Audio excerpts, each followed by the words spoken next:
Happy New Year's and what's going on? You are now tuned in to Just Another Miami Real Estate Agent. My name is Anthony Johnson, and in this is going to be an actual podcast episode.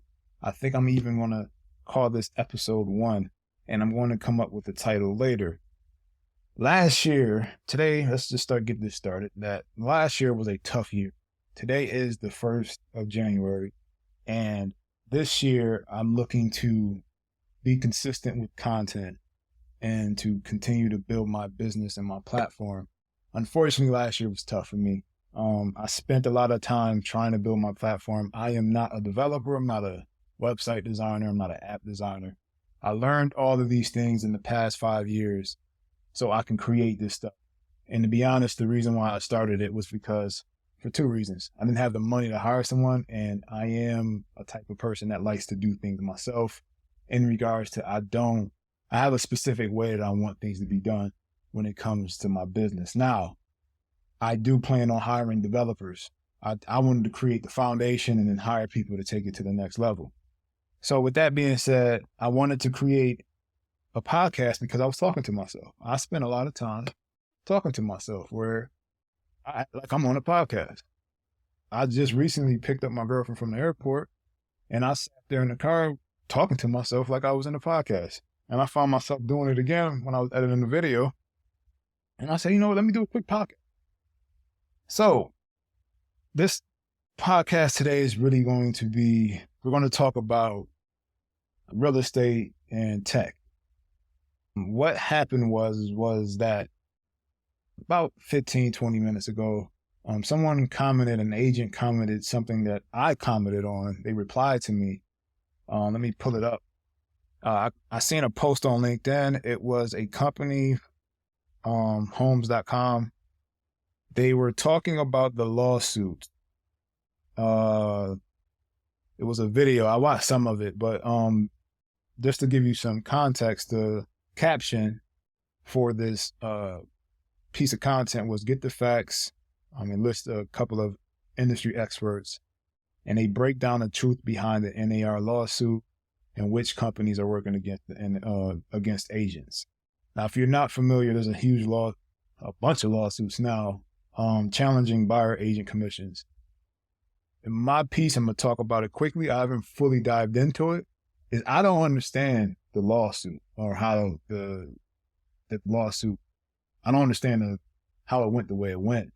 The reason why I'm not saying that buyer agents commissions or the commission shouldn't be discussed, but I guess it's just above my pay grade. It's just above my head. I guess they were saying they were colluding with the commissions to keep prices high, which that's what I don't understand.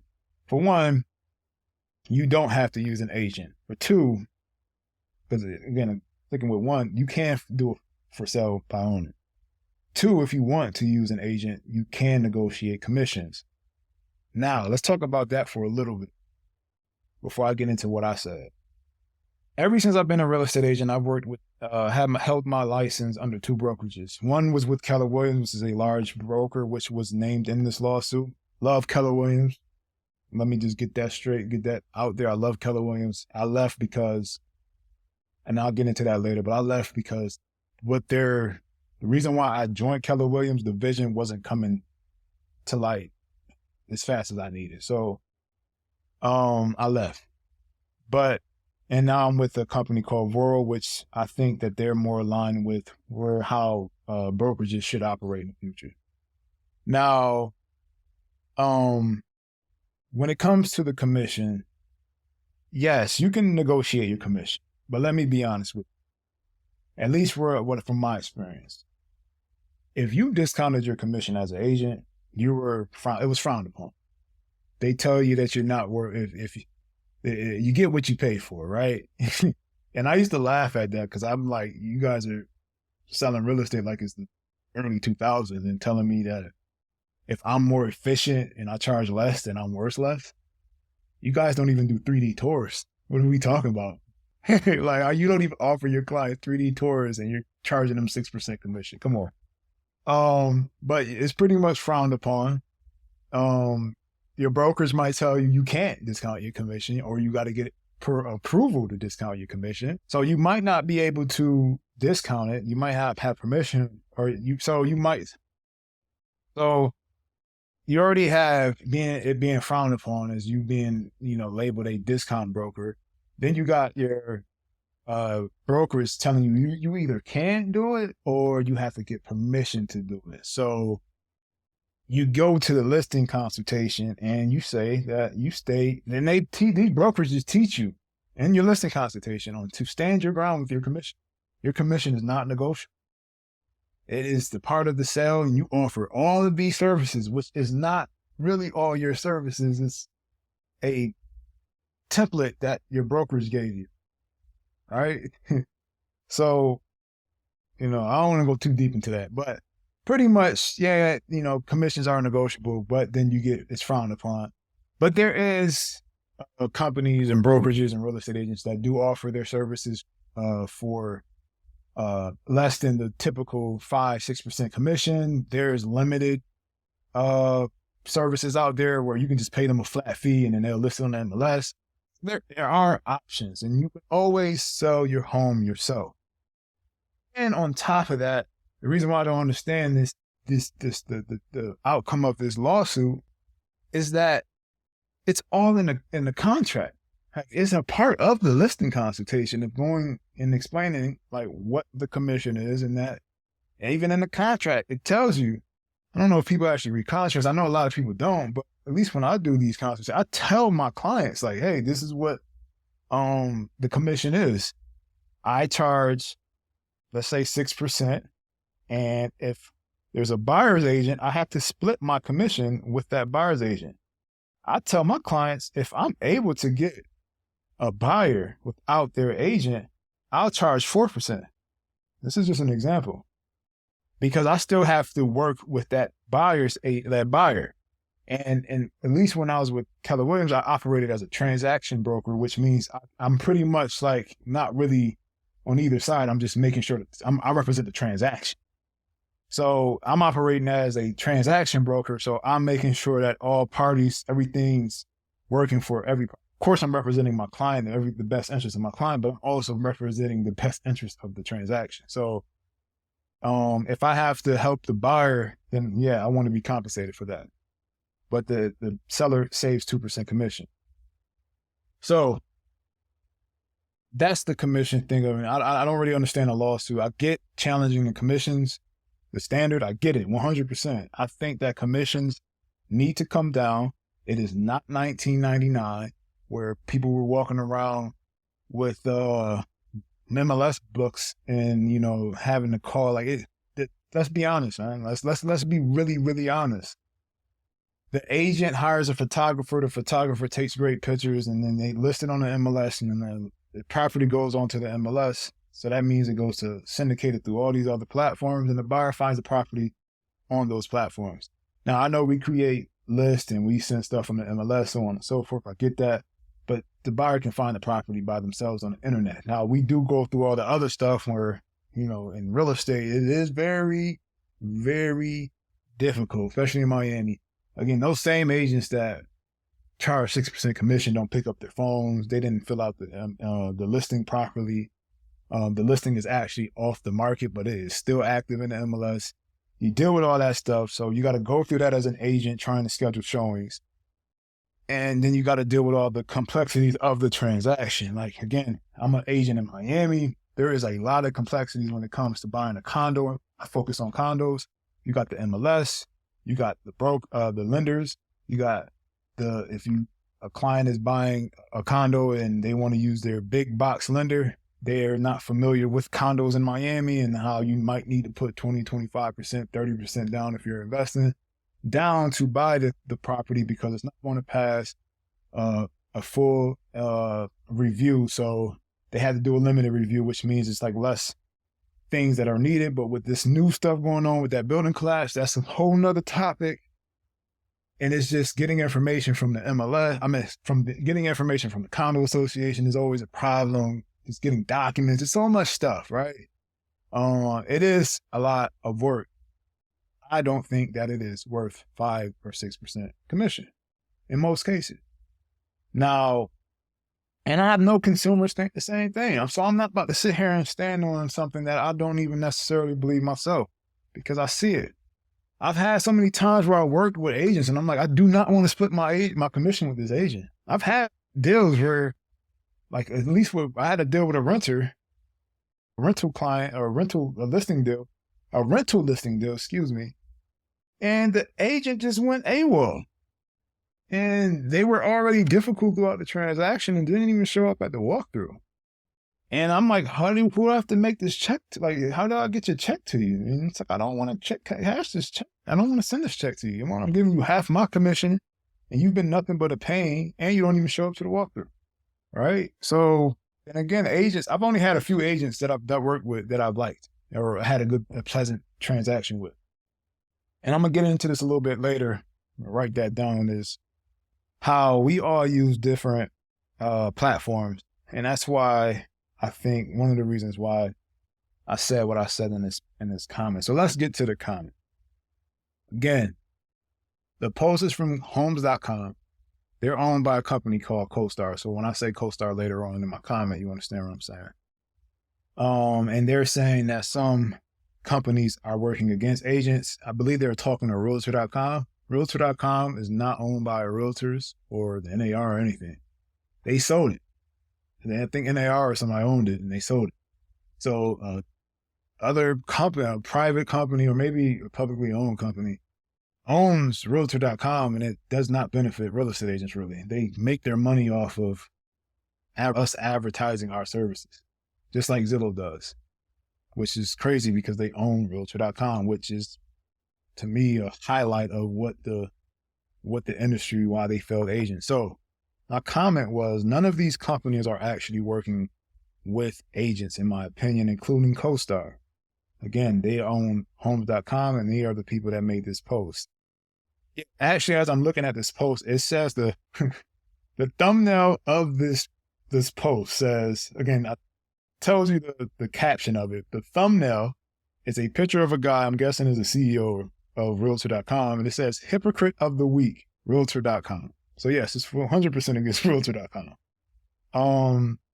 So again, none of these companies are actually working with agents, in my opinion, including CoStar. MLSs, NAR, and brokerages all failed agents as they gave data to third-party tech companies, so Realtor.com, and never focused on building out a consumer-focused platform where agents can easily plug into. Agents fund Zillow. If you do not know as a consumer, you might know, but when you use Zillow and you go to schedule a showing, you're not talking to the listing agent. That's who you're trying to contact, the listing agent. Now, Zillow's going to throw a buyer's agent that paid to be there, and that's how Zillow makes most of their money. And isn't that ironic? And if you look at it, this is why I'm going to jump back into that. Let me make that of a note. Let me finish reading my comment, but let me make that a note. Okay, so agents fund Zillow and they went and bought company for every aspect of the real estate industry. This lawsuit is going to allow companies like Zillow to continue to innovate the industry and eventually replace real estate agents or completely minimize our roles. Now, the reason why I was talking about it today, I did that comment 3 days or a week ago, got a few comments on it or a few likes on it. No, don't know who liked it. Let me see, actually. One was a real estate agent. The agent that actually responded to me, she said, it's concerning to see the challenges agents face with these platforms. Innovation is important, but it's crucial for the industry to strike a balance that benefits both agents and consumers. Adapting to change while preserving the value of real estate professionals is key to a sustainable future. And my take on that is that, one, it's too late. I'm already saying it on the internet. People have always been against agents. I think agents are disliked just like used car salespeople, which is unfortunate, being an agent. So my stance on that, my response to her is that the only people that think that agents are key to a sustainable future are real estate agents and brokers. I don't think consumers think that. I think consumers, I almost know that consumers trust tech companies. We do it all the time. We just sign away our privacy when we log on to all these different platforms. And the apps, they provide some sense of transparency. They give you a lot of information. So I don't think consumers feel that same way. You know, they might like agents. Some people might like using agents. But overall, I don't think that that's their beliefs. If you're listening and you're a consumer, please let me know what you think. I think that we add value. I don't think that it's worth 5-6% commission in this day and age. I think we do add value. I mean, I think there's a lot of great agents out there. I'm not gonna say that, but it's some difficult ones in Miami. But I do think that, you know, we do have value, but it does not matter when if the value of the real estate agents it's not also paired with technology. And that's what she was saying. Like, yes, let's innovate. It's great, but the agent should be, you know, focal point as well. But I just don't see it that way. And I do think, as I go into this conversation about tech companies like Zillow, is that I do think Zillow and these companies do see that same value, but until when? You know, at some point, they're going to not see that value, right? So Zillow, you are looking to check out a property on Zillow. Zillow is going to throw a buyer's agent in your face. Yes, you can contact the listing agent because they have to show our information. But are you going to go look at that listing agent's photo and click there? I don't even think it's clickable. And I don't even know if it features our phone numbers. I can't remember if it does or do. If it does or doesn't. I know some platforms will include the phone number, but even if it does, if it's not clickable, you're not going to click it. And forget all that. What's the big blue button? It's telling you to schedule a showing as early as tomorrow at a specific time, which isn't true. It's never true, but it'll make you click that button. So you click the button, and then what happens? A buyer's agent is going to be connected with you, and they're probably going to reach out to you. And so you wanted to just check out this property, or you just wanted to get some more information about the property because, you know, the listing agent doesn't put that much information, and the MLS doesn't allow you to put that much information, and it's going through Zillow. So Zillow going to show what they want to show you. So when you make that, you press that button, it's going to say, hey, we want to check it out, and an agent's going to contact you. So they put that buyer's agent in front of you, right? You didn't ask for that buyer's agent. You probably already got an agent, but now you got some other agent contacting you. So now you got two agents trying to get your attention. You know what I'm saying? So that's just, I don't want to go into that, but, so now, you know, you got this buyer's agent in front of you, and that's how Zillow makes most of their money. That's why I say that agents fund Zillow, is because agents that use the Premier Agent, that's what it's called, Premier Agent platform, are paying for Zillow to purchase. They also have stocks and all that. They have investors, but their income, their revenue is mainly from agents and advertisements. So Zillow bought a tech-enabled title company last year. They bought a CRM. They purchased Dotloop, which was a major e-signature platform that we used as agents. They purchased. And so they're buying these platforms. Not only are they getting the platform, they're getting all that data. They purchased something called Showing Time, which was a standard and still kind of is on the MLSs for us to do showings. And then when I knew it was real, because I'm a part of a Facebook group for photographers, and I got very into photography because I didn't understand how real estate agents didn't know how to take photos with their phones. Another little bonus added thing out there is that it's funny because if you're selling your property, you know, it's a good chance that your agent's going to hire a photographer if they're a good agent. The thing about photographers is, I'm in this group, is that photographers, a lot of them use their smartphones. I've seen photographers say that they bring their cameras, the big boys, just so that, you know, the agent or the seller, if they're there, is like, okay, he's a professional, but they but they will use their iPhones, especially if it's in ideal condition, or a smartphone. Our phones are more than capable to take professional photos. I use my phone to take photos, and I bought a camera, and it was a starter camera, but it was just too complicated. Our phones are more than capable of taking great pictures. It's how you take them and how it's edited. It's really not that hard. So that's the reason why I was in that group. I was just trying to learn how to take better videos and photos. And I saw in that group that even photographers were upset with Zillow. When I saw that, I said, hold on, what's going on here? Apparently Zillow bought a company that photographers use for real estate photographers, some type of platform that they use to invoice or something. I can't remember. But they purchased that. They already have a home mortgage company, and I'm pretty sure they bought something else that I don't know. But that's pretty much every aspect of real estate. Now, the way that is looking now is that Zillow is becoming a marketplace, in my opinion. They're more like an Amazon. Like, I don't want to say Amazon, but more like a go-to all-in-one, everyone has to use Zillow platform. Whether you're an agent or you're a buyer or a seller or whatever, or landlord or tenant, you're going to find your place on a Zillow platform, whether that's Zillow or Trulia, or I think it's called StreetEasy.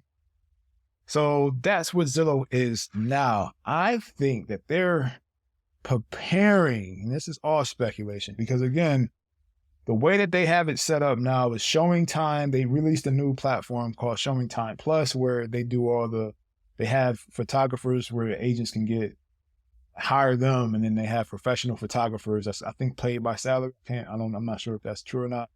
And you can create a more Zillow-centric listing on Zillow. It's a pretty cool tool. I'm not gonna lie.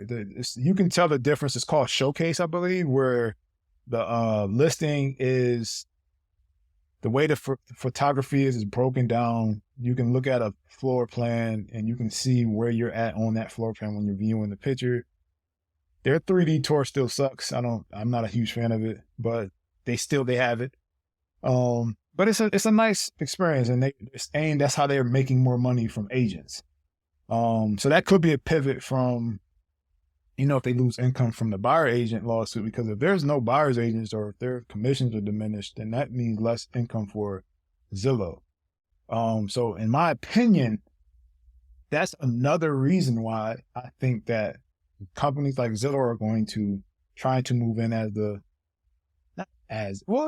middleman, the new middleman, because these companies are the middleman of the middleman, and they want to be the middleman.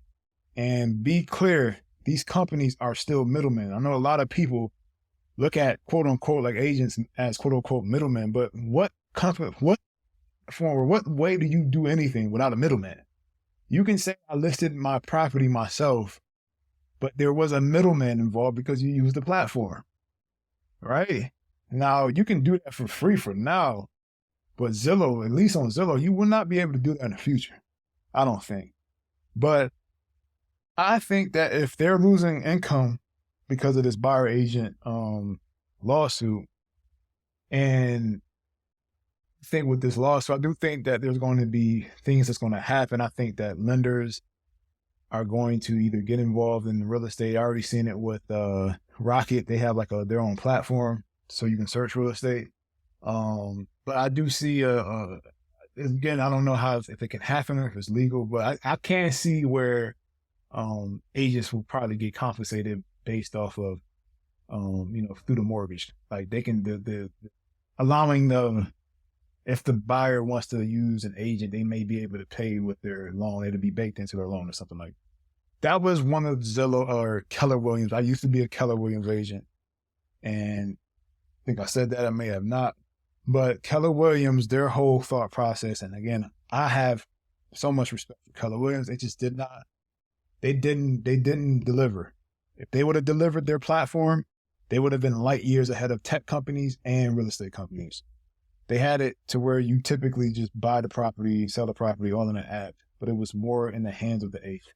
And they went and bought a mortgage company, and they were looking like it was they were going to do the same things that Zillow was doing, so that if commissions do come to where it is, I think like in this lawsuit, that you will be able to get compensated elsewhere. So yeah, you don't have to pay the commission, but the commission comes from, instead of you having to pay these fees to the mortgage or for the title company. That's where the agent's commission would come from, because the company, the brokerage, owns those companies. That makes sense to me. And it's just like an opposite of what I think Zillow is doing, where I think companies like Zillow will pretty much offer you the same type of deal where you can buy and sell the property through the listing, through the app. And I do think they're still going to utilize agents, but at a lot less. Their role is going to be diminished. So, and I could be wrong. I could be very wrong, because again, they did buy a CRM. They did buy all those companies that kind of like tailors to the agent, but they also can just be using those platforms to create a different experience, which at the end of the day, whatever makes the consumer experience better makes sense. So that is pretty much, I'm going to say, the episode. If you guys like me ranting like this, I can continue to do it by all means, but I will be creating better content, more content that's more geared towards just, talking about real estate, having a topic and just talking about it in a more of a podcast format versus me creating content for YouTube and just posting it on these platforms. So I hope that you guys enjoyed this. If you're on your drive or anything, again, please let me know what you guys think. I think that real estate is going to be very much disrupted. I think every industry is going to be disrupted. We got AI. We have all these we already had tech looking to disrupt real estate. Now we have AI. I've dived into AI a little bit. I want to incorporate AI in my platform. It's just I haven't had the time to really dive into it. But at some point this year, I do want to throw in some AI. I don't want to just put AI into my platform just to say I did it. I see a lot of companies doing that where, using AI to generate a listing description. To me, that is low-hanging fruit. It's not really improving anything, but I wanted to be more purposeful. So, and just to explain what I do, if you are still listening, I am a real estate agent. I do think it's too easy to be a real estate agent. That's another topic. And we get all these agents, that think that they're super important, but it's super easy to become an agent. Everyone's an agent. But I took my experience in real estate and I seen all of the, I'm on the ground. I see all the issues in real estate, and it all started with me creating my own website because, when I got into the industry, it was fragmented. I had to either use the Playster website, which if I wanted a better website, I had to pay for it, and it looked like everybody else's website. And so I created my own website just to showcase my services, and then I began to blog. And then I said, you know what? I think I can build my own platform. I can take my business and make it digital and create my own platform. And I did this on Wix. I started on the original Wix editor, and then they dropped a product called Editor X, which allows you to create a more visually pleasing website. And now they are pretty much replacing that with something called Wix Studio. And people do not understand Wix. If you ever heard of Wix, is that Wix is very powerful. Like, it is not just a drag and drop editor. Like, they have their own development, environment. They got their own dev stuff. So if you know how to code, you can actually code and create web app. And for me, not really knowing how to code, I'm learning a little bit, and I'm using AI to help me with coding. But I've been able to create a pretty, complex web app using Wix. So, it started with me just creating that website, and then I started to, create dashboards for my clients. And then it turned into the way I see real estate being more streamlined, instead of having the way that you currently submit an offer is that if you want to make an offer on a listing, you got to tell your buyer, your buyer's agent. The buyer agent types up an offer and then they email it to the listing agent, and the listing agent has to get it. And then they don't know what the listing agent is doing. They might not be able to get to the email to the end of the day or next day. And then they got to review it and then they got to send it to the listing agent. That's like a whole day or two long. So instead, I created a platform or a feature on my platform where I require all buyer's agents to submit offers through my website, and my client gets that offer immediately. They get an email about that offer, pretty much a sneak peek of it. They can log into their dashboard, see that offer, compare it to other offers, and then they can put, if they can, at a click of a button, accept it, decline it, or let me know if they want to counter it. That's just one of the features, but that's how I see it being a lot more streamlined. So that's what I'm building. That's what I'm working on. That's who I am. I'm somebody that, seen, the issues in real estate and wanted to be one of the people that's, looking to innovate the industry. So hope you like the video. Stay tuned in. This will be there will be more content where I am just talking. It might be video, might not, but it's going to be more podcast specific. See you or talk to you in the next podcast or video.